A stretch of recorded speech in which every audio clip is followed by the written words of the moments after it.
guys, nagpapahinga muna kami dito ni Kobe Bryant guys. Ayan po yung Mount Banao, mga master. Dalawa na yan. Ganda po yung view nito na pinagpapahinga namin ni The Black Mamba, Kobe Bryant. Sobrang ganda ng view dito mga idol.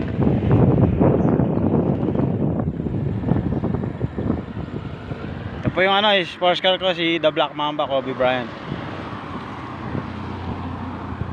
Yung mga idol, ganda ng view dito mga idol, kaya relax muna kayo, pahangin mga idol. Time check, alas 4 na po. Nandito pa rin po kami sa Kalawan mga idol. Nakatapos lang natin mag swimming doon